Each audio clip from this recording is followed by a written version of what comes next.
What are some of the things that caused you to start recognizing that you needed to start being yourself and finding yourself? And it's just different now. I'm saying, telling everybody, man, slow down, slow your life down, live day to day, and realize, that if you think you got all the problems in the world, there's somebody out there that's got 20 times more. Welcome, everybody. Today we got the All-American, unbelievable former pro wrestler who went by the name Rick Christie, who his real name is Ricky Val. And if y'all like this content, we would appreciate it if you stay and just watch, because there are going to be a lot of nuggets in this thing that really help with our day-to-day lives. And that's what we do on this channel. We talk about topics that actually relate to how we live, so we can be better people, so we can learn and study ourselves and the divinity within inside of ourselves, so we can have better relationships, better marriages, better friendships, better family relations, everything that is important in life. So thank you for joining us. It is amazing, Mr. Val, that you are here with us. I am unbelievably honored to be in your presence.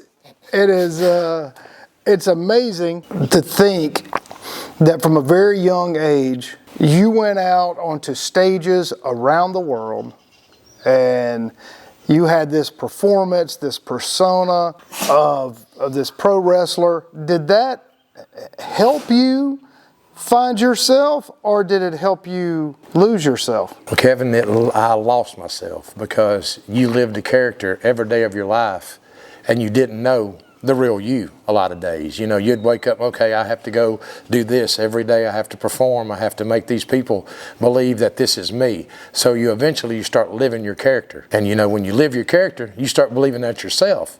And then when you go home, you don't know who you are. You're like, okay, your wife, your girlfriend, or whatever. Well, what are you doing acting like this? Well, that's why I act every day of the week. When you're wrestling 8 times in 7 days, you learn to just live that character every day of your life, and it just gets where you don't know who you are. I've been really thinking about this conversation, knowing that you're going to be with us today, and I think the parallels of your own life correspond with the people in our intimate group here and in the broader audience, you. I hope y'all are kicked back and relaxed and ready for some good conversation, because I believe that what I've observed in my many hundreds of relationships, of friends that come and go, of relationships of all sorts that just come and go, and even in my own self, at different times in my life, where we act a certain way. Like, because of the habits and the goals and the things that I have wanted to achieve, it starts to create this identity.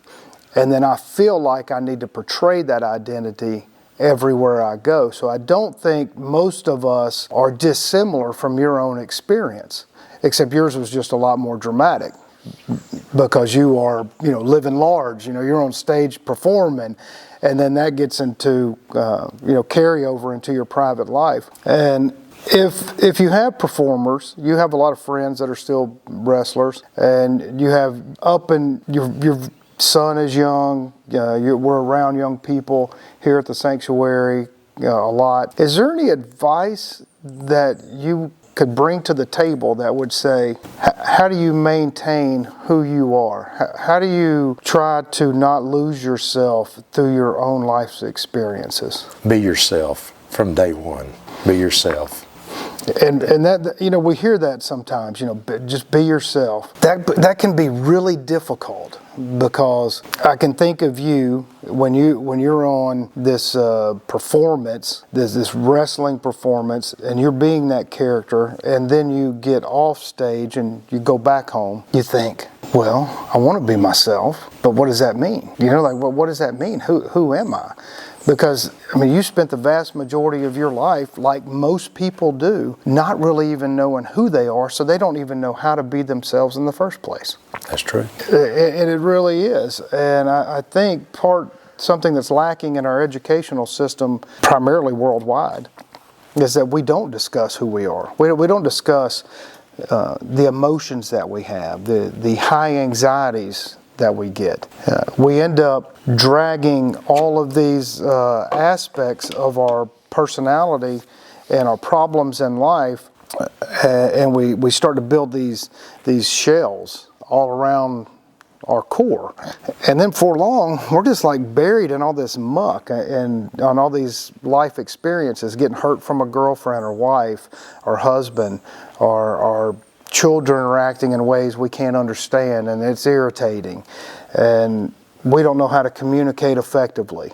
And then how do we discover ourselves? Like for you, it's been a long road. What are some of the things that caused you to start recognizing that you needed to start being yourself and finding yourself? Well, you know, when you come home and you sit there and you live this character at home, you don't know who you, like I said, finally one day I sit down and talk about, that's not you. You have to realize who you are.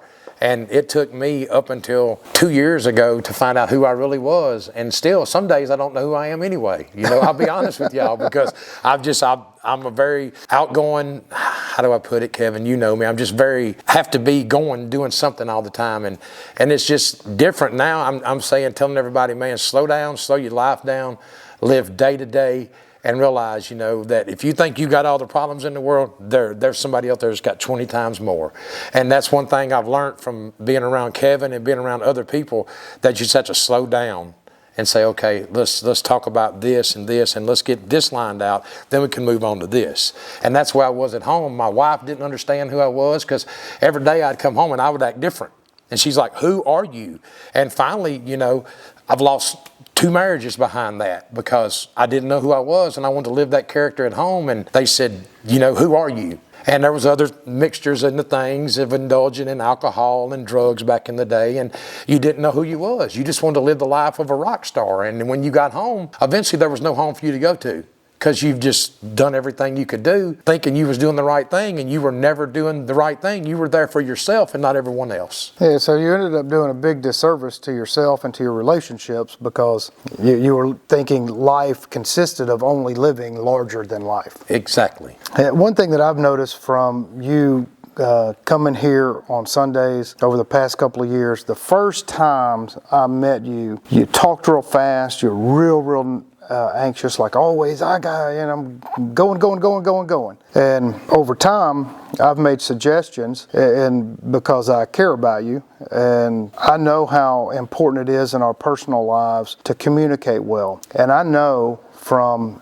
my own experience and everybody that I've had deep relationships with, if you're not communicating in such a way that fully, or the best you can, articulates your thoughts and emotions to somebody else, we just assume that they understand what we're saying. Like, I'm telling you, I just said what I needed to say, or we feel like we did, and we do it in such a hurried way that, oh, you dumbass, you don't know what I'm trying to get across. You know, like, I'm saying this thing, and you don't seem to get it, or you go do something totally opposite and in a contradictory manner than for like a son, for example, or daughter, and because we weren't clear enough. And part of what you just said about you're basically, to me, and how I interpreted that, was you started to become aware of yourself.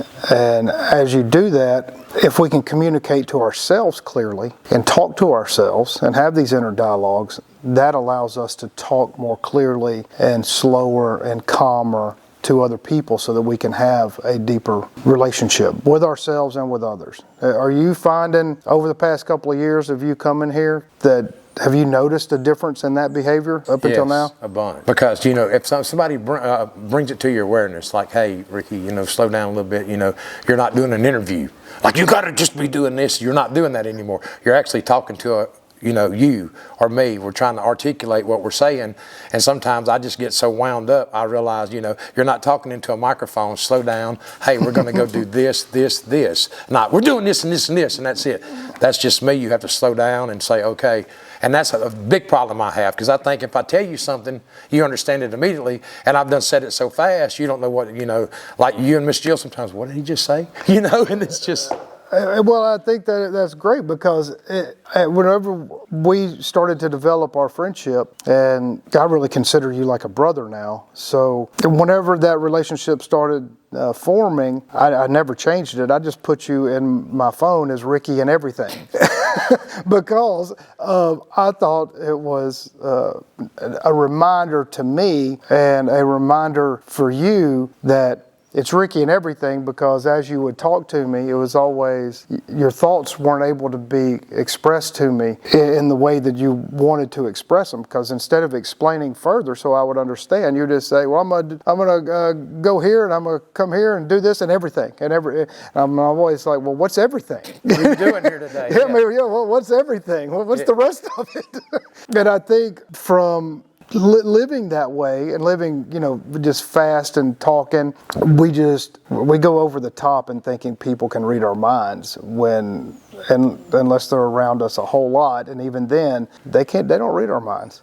They don't know when we're in pain. They don't know when we're struggling. Oh, I'm good and everything, Oh yeah, that's a really big step in awareness, is kind of stepping back from ourselves and going, okay, how am I talking? How am I talking to my wife? How am I talking to my kids? Are they understanding what I'm saying? Am I using tones that are caring and that can resonate with them?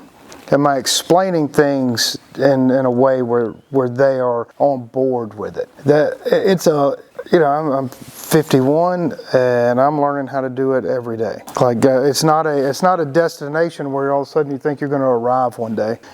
Oh well, I'm going to be the perfect articulated person. I'm going to be able to say everything just like I want to say it. That's never going to happen. But what can happen is us being very aware of, I could have done that a little differently. And so next time, I'm going to add what I was really thinking, what I was really feeling. And I think that you've had a lot of tragedy in your life the past few years. And that kind of articulation, when we know that we weren't fully expressing our emotions to people that we care about that we've lost, it kind of hits home even more, because you're like, okay, I've lost this person, and maybe they knew for sure I loved them, they knew I cared about them, and I know they cared about me, but I never really said it in a way that I wanted to say it. So as we are in the middle or past the middle of our life, it's incumbent upon us to tell and to talk to the people that we love in ways that they fully get and understand.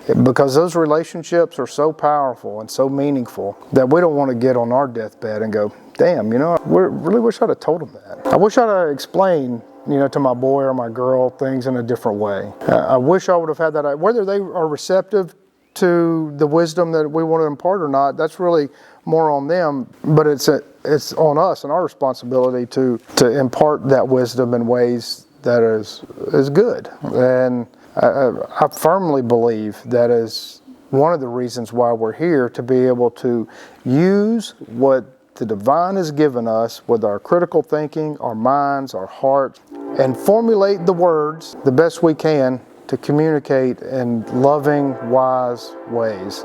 Is that, I know that's something that you can relate to. Very much so. I find your life amazing because, much like mine, we've had huge high roller coasters. From huge ups, huge downs, huge ups, huge downs. And what are the ways, how did you cope with your big downs? Like, how are you coping? And whenever you have big downs again, have you learned lessons in your life that are going to help you or help anybody else? Very much so. Well, you got to expand on that. Use those words, Ricky. Use those words. Let me see. And everything? No, it's not everything. Don't think that people don't understand you. Don't think that other people are not in the same boat you are. Just try to realize, hey, man, that maybe they're going through the same thing that you're going through, just not on the biggest basis. And yeah, little 5-second story. We had just won the World Tag Team titles for Ted Turner. We get a call the next morning talking about your services are no longer needed. Oh, that's a big hit. Yeah, and then so I thought, well, I'm just going to go indulge in the drugs and the liquor and say the heck with it, and realize, okay, what's that going to do for you? You have a newborn child at home that you have to go do something else and say, okay, now I have a grandchild that was just born 3 months ago. So it's just a big circle turning around. And any advice I can give to anybody is be true to yourself and know what you want to do in life and figure that out before you start making decisions. You're going to do this and this and this, and think you don't have to be up here all the time. You can be right here and be level-headed. Don't chase that dollar. You just got to be rich. This is what I thought, Kevin. I had to be rich by the time I was 30. I had to be the best I could be from a small town. And you know, I ended up flat on my ass alone. And now I have people around me that care about me and love me, and it's just a different world, you know. And you're saying, you know, advice is very much to understand, to be who you are, and take the downfalls and turn them into upfalls, and say, you know, I have good people around me now. You know, if I get in a bad mood, anybody that's listening, if you get in a bad mood, call Kevin, talk to him. The other night, I was at my house, you know, in town, and I had a premonition. I called Kevin in the middle of the night, and we talked about it, and then we talked about it the next day. You know, I called Richie and talked to him, you know. I see Miss Jill, she visits with me, you know, and everybody in the congregation, we're just one big family that wants to get along, but we all have demons we fight. We all have things that don't go right every day. Just like Kevin with his employees on these rent houses he owns, a lot of things.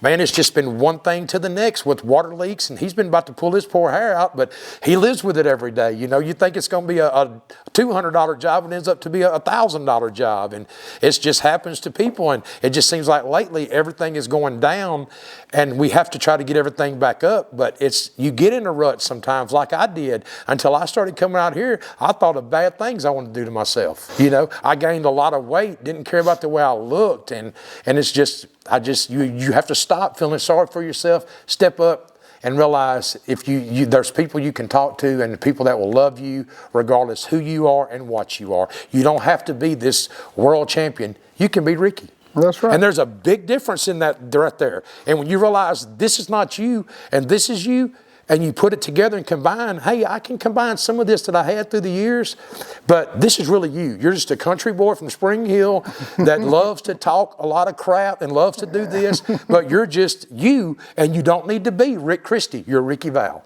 And one time this old man told me, and he said, this is a saying, maybe I shouldn't say it. He said, be careful on whose toes you step on the way to the top, because they might be connected to the ass you have to kiss on the way back down. And he told me that a long time ago when all I was at was for the money.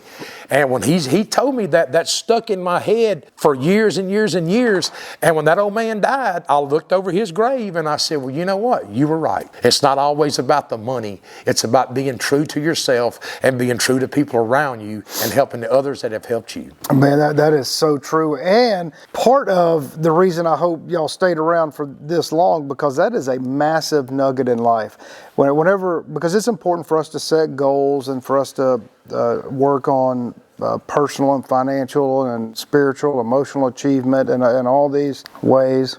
But we don't know who we're talking to in most cases. Like there were times on my way up the ladder before I fell, and then back up the other ladder before I fell, and then them rungs are breaking, they'll come back up. You know, and those, I ran into people whenever I was in my 25s to early 30s where they were really rude to me, like just over the top rude, totally unnecessary. And then when I'm flying high, all of a sudden we start running into each other in different business circles where now they want to be my friend and let's do business. Let me buy this piece of equipment from them. Let's do this. And I refused. I was like, no, you were an ass to me. And I don't want to do business with asses.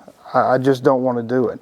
So that goes for everybody. There's no reason to be an ass to anybody. I mean, not unless they're just being aggressive to you, but you can always, in most cases, just leave. You know, you don't need to be around those people. If people are just forcing that negative energy on you, you can just pass them right on and go about your life and find the other positive people that love and care about you or that have the potential to love and care for you and move on. And that is some powerful advice. I'm glad you brought that up because you probably were an ass to somebody. You don't have a clue to know, Kevin. You know, we felt like we didn't have to, you know, if there's a line, we're not waiting in this line. You get out of the way, you know. We would just go in back then. We would go in places in bars just to start fights to see what we could do, you know, just to see if we're going to just start something tonight, you know. And it just got, like I said, I wasn't myself. And then finally, you know, it just come to a deal. You're just going in a circle in life. That circle, a circle, like you were talking about. And there's half negative energy other negative energy that's not good. So you really don't know who you are on certain days until you finally wake up and say, okay, that part of your life is over, close that book. And that's what I finally did. Anything to do with wrestling, I put up in a box and said, that's for your grandkids to look at. That's not you anymore. And that's the way I did it. And I talk about it if people talk about it to me, but that's something that's not me anymore, because it was just a very bad time in my life. It was a good time sometimes, but it was a bad time, and it makes me have a lot of emotions that I try to keep. You know, you've been around. But it's really good to express emotions, because that goes back into this, I'm tough guy. I'm tough guy. Yeah. No. Man, it's very important for people to let their emotions out. Oh yeah, and you like have I'm to. a big fan of whenever those eyes start watering, just let them out. Just let it go. Just let it flow. Like there's nothing wrong with a big tough guy having some tears, because man, without that, you know, that just creates all this anxiety. That's why guys drop dead from heart attacks at too early of an age, because they want to keep all that bottled in, minus all the coincidences of people having heart attacks such now. But it's very true that we as men have been told our whole life, you know, don't cry. You better, you man up and get your ass out there and get to work. You get out there and be that superstar that you are, and you know all this. You know, some of that is good. You know, I mean, we don't want to be crybabies and walking around. Oh, my feelings are hurt all day. You know, I mean, I'm not saying that. I'm saying there's real issues that can make a grown man cry. You know. And yeah, like you lost your mom this year. I can't imagine losing my mom. My mom just turned 70, and my mom is just a super young at heart, beautiful. I mean, she's prettier than most, 25-year-old women. She's just really a beautiful woman, inside and out. And man, losing her would just be like, I just can't imagine that pain. Devastating. Yeah, it's devastating. I did lose a wife of 20 years, and that was extraordinarily, I don't think I'll ever get over that. And to be in pain like that without having the releases creates more internal demons. You're exactly right. Because I had a lot of them from when my dad passed away in 2001. We were on top of the world, and I just indulged in everything I could just to drown that pain out, just to drown it. I said, I'm here, I'm going to do this, and it affected me. It cost me, it just cost me a lot. It cost me people not wanting to be around me. You're too arrogant. We can't get along with you. You're just... And then that arrogance is based on trying to cover up all the pain and the demons and the monsters we create inside of ourselves. We just keep piling on more layers of crap that, it's going to explode. It's coming out sooner or later. And whether it manifests itself in a heart attack, or if it manifests itself in, just being crazy, arrogant and rude to other people that causes more direct and indirect harm to ourselves. Yeah, karma is real. It'll come back and bite you, and that's for sure. And that's one of the practices we do here. That's what we do in our videos, is talk about all these large topics of how do we get to know ourselves. How do we become more aware?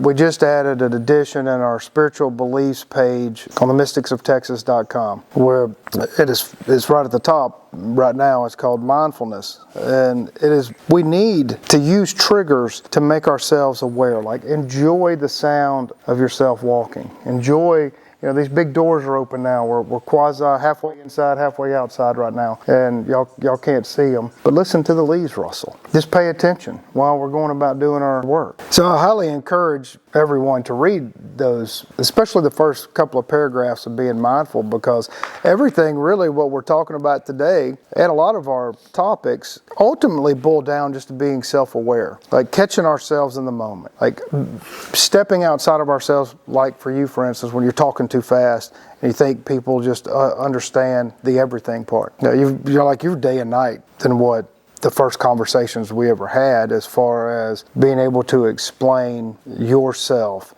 in about every situation we've been in together.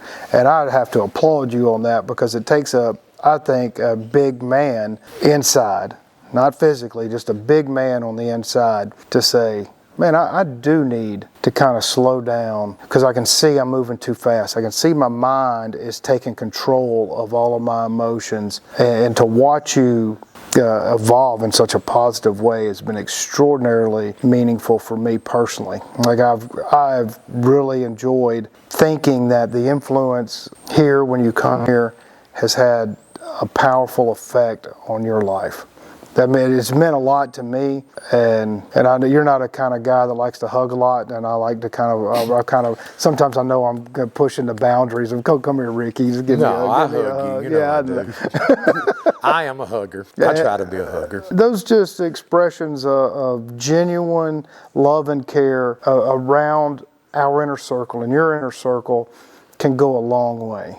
And a long way to building up that positive energy that other people feel, then other people want to be around you, then other people want to learn from you, and then other people's lives you can see their lives becoming improved. And wow, what a big reward that is. You just think, man, out of all the things that I've done, out of all the stages you've been on, and out of all the things in life, like that's the most rewarding. Like, I like to think about, and I think about the end of my life all the time. So I think at the end of my life, I'm not going to be thinking, I'm really glad I built those subdivisions. I'm really glad I did that, high-rise thing in Florida. I'm not going to be on my deathbed thinking about that stuff. I sure am glad I bought that new truck last year.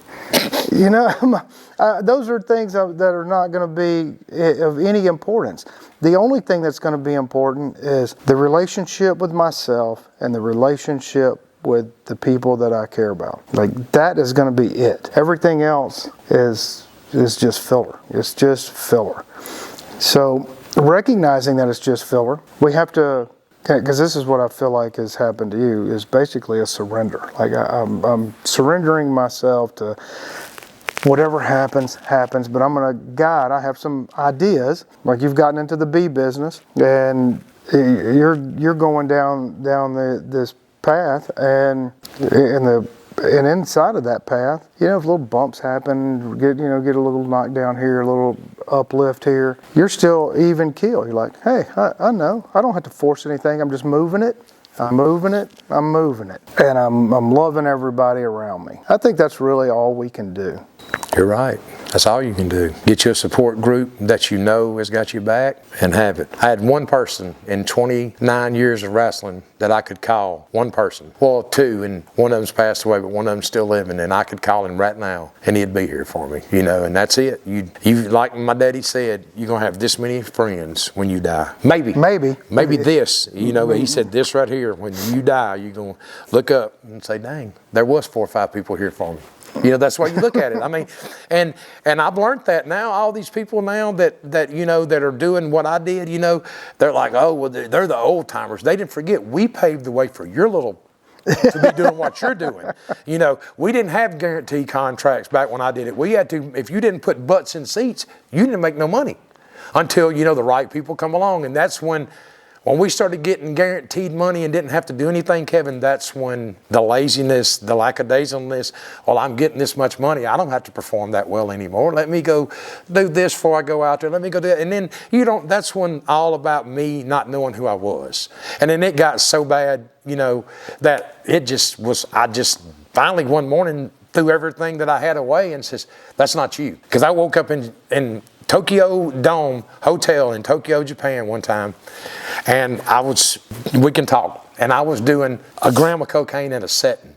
And then I would take... I don't know how much that is, but it sounds like a lot. It was a bunch. And then I would take these other pills to make me be able to sleep. Then you're doing this other thing, so your body never knew who you were. And then that's what finally made me say, Ricky, this ain't you.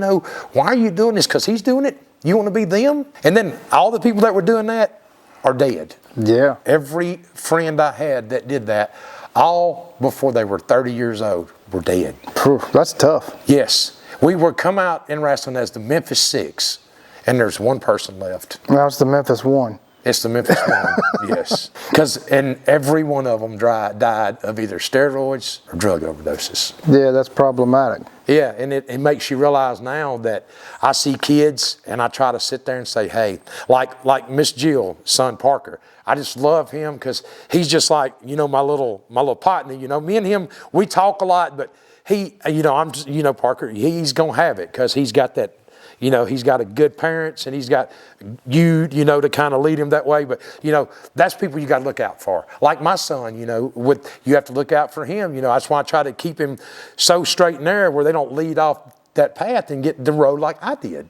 And people don't realize that road, sometimes you have to come to just a dead end like I did and lose everything you've got. And when you lose everything you've got and you're humbled and you start over, you'll realize there ain't no more crying, there ain't no more whimpering. You did this to yourself. And when you realize you did it to yourself, you will wake up and you'll say, okay, I can start over now. And I hit rock bottom. And there was people that were here for me when I hit rock bottom, and I will always be grateful. And the people who are not can kiss my ass and stay away from me forever. Amen, brother. Amen. That's just the way I feel. Amen. And people really don't know that Ricky can talk like this, but yeah, I put on a front where I don't want to have to do this, Kevin. You know I do. But I can do it if I have to. That's what they used to say. Quit playing dumb, Ricky. Quit playing dumb. Yeah, because you're not dumb. You're a smart dude. But I like to play dumb, though. I'm just kidding. No. Well, sometimes you do a good job. I do. I will play dumb on you in a minute. But that's what I tell everybody now, man. If you want to come out to a good place, come out here and see what we do on Sundays at 1:30. Meet everybody. Man, you need to sit and talk. Kevin can walk off with you. If you don't feel comfortable talking to Kevin, you can talk to me. You can talk to Miss Jill. You can talk to Richie. You can talk to anybody that's out here anytime. If it's during the week you're having a bad time, come talk to Kevin. Kevin, I need to talk to somebody. I'm feeling like the other day, I was just having a bad day. I called Kevin. We met, we talked. And that was it. And I felt better, because some days, I feel like, what happened to me? Why am I here now? No, what happened to you was your reality bit you in your ass, and it's time to start over. Yeah. That was it. It's a reality check, and people don't realize that. And there's not just me. There's everybody in this world. With the last 2 years, it's affected everybody personally. But it's something that we have no control of, and we have to move forward with. Kevin and his mom and all of them with all this scandemic, if I can say that. Yeah. They pretty much, it cost them lots of money. It cost everybody money. It cost us, just cost people money. But like I said, back to what we were talking about, not getting off the thing, but if you need to talk to anybody, man, come out here and join us on Sunday and just see what we do, man. We're the greatest people to be around. Just come check us out. Get in touch with Kevin. We're going to have a fundraiser out here once a month for everyone to come and see. Just come on out and see what y'all can do. Yeah, we do have events scheduled. I say fundraiser. Not fundraiser. Sorry about that. Fun events. Yeah, not fundraisers. And they're because everything out here is free. But that was really great. I appreciate you offering that to everybody, because a lot of people, when y'all are home watching all of our different topics, and you go to our channel and watch things that really help you, but sometimes we all just feel alone. And you don't have to feel alone, even if you're not even in the local area. Shoot us a comment, go to our website, send me an email. Anytime I'm available to talk, I'm happy to talk. And there's a lot of good value in a lot of the content that we share, and I hope that you gain something from that. Ricky, thank you for joining. This conversation has meant a lot to me, and you mean a lot to me, and I appreciate everybody else joining us. Come see us 1:30 every Sunday, and go to our events page too.